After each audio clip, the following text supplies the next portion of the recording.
When I had waited a long time, very patiently, without hearing him lie down, I resolved to open a very, very little crevice in the lantern. So I opened it. You cannot imagine how stealthily, until at length a single dim ray, like the thread of the spider, shot from out the crevice and fell upon the vulture eye. It was open, wide open, and I grew furious as I gazed upon it. I saw it with perfect distinctness, all a dull blue, with a hideous veil over it, that chilled the very marrow in my bones. But I could see nothing else of the old man's face or person, for I directed the ray, as if by instinct, precisely upon the damned spot. And now I have not told you that what you mistake for madness is but over-acuteness of the senses. Now, I say, there came to my ears a low, dull, quick sound, such as a watch makes when enveloped in cotton. I knew that sound well, too.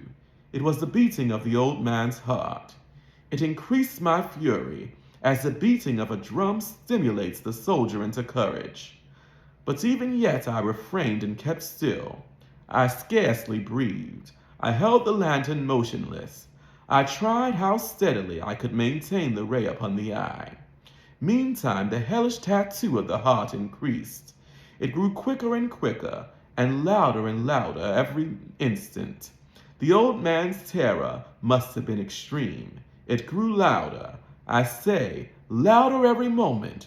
Do you mark me as well? I have told you that I am nervous. So I am. And now at the dead hour of the night, amid the dreadful silence of that old house, so strange a noise as this excited me to uncontrollable terror.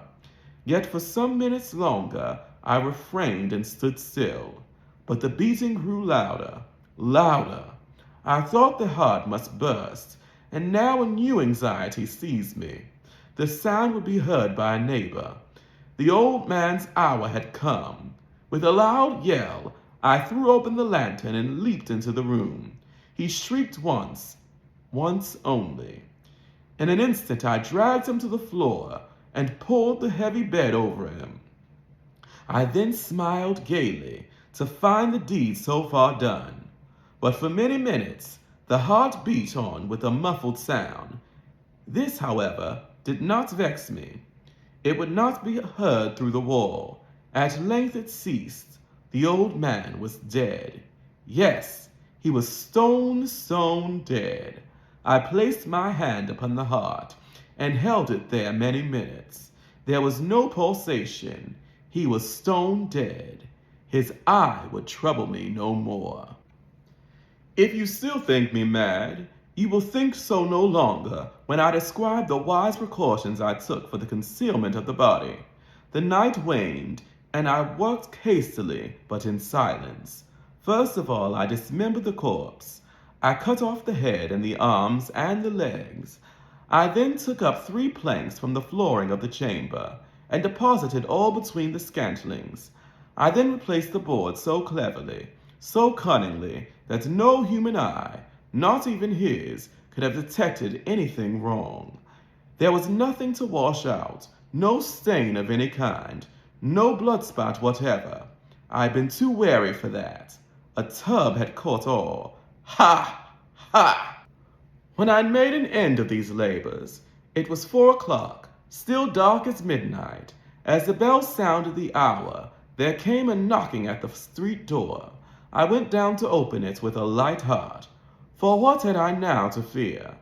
There entered 3 men, who introduced themselves with perfect suavity as officers of the police. A shriek had been heard by a neighbor during the night. Suspicion of foul play had been aroused. Information had been lodged at the police office, and they, the officers, had been deputed to search the premises. I smiled, for what had I to fear? I bade the gentlemen welcome. The shriek, I said, was my own in a dream. The old man, I mentioned, was absent in the country. I took my visitors all over the house. I bade them search well. I led them at length to his chamber. I showed them his treasures, secure, undisturbed. In the enthusiasm of my confidence, I brought chairs into the room and desired them here to rest from their fatigues, while I myself, in the wild audacity of my perfect triumph, placed my own seat upon the very spot beneath which reposed the corpse of the victim.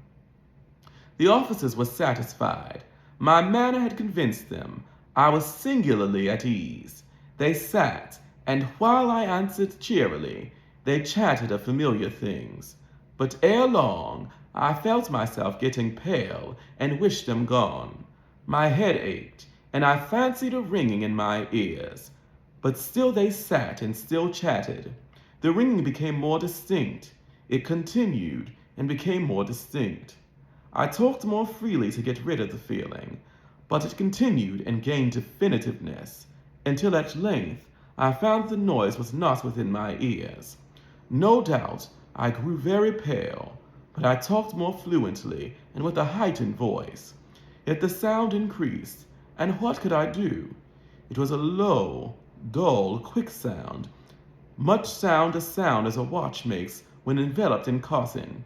I gasped for breath, and yet the officers heard it not. I talked more quickly, more vehemently, but the noise steadily increased. I arose and argued about trifles, in a high key and with violent gesticulations, but the noise steadily increased. Why would they not be gone?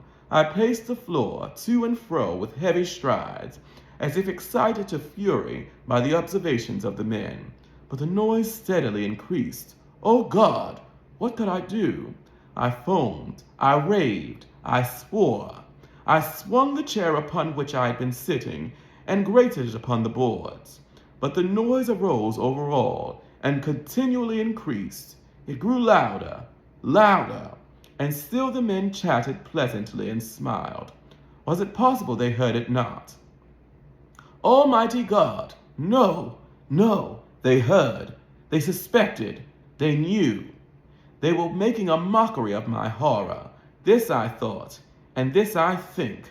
But anything was better than this agony. Anything was more tolerable than this derision. I could bear those hypocritical smiles no longer. I felt that I must scream or die. And now again, hark! Louder! Louder! Louder! Louder! Villains, I shriek. Dissemble no more. I admit the deed. Tear up the planks. Here, here. It is the beating of his hideous heart.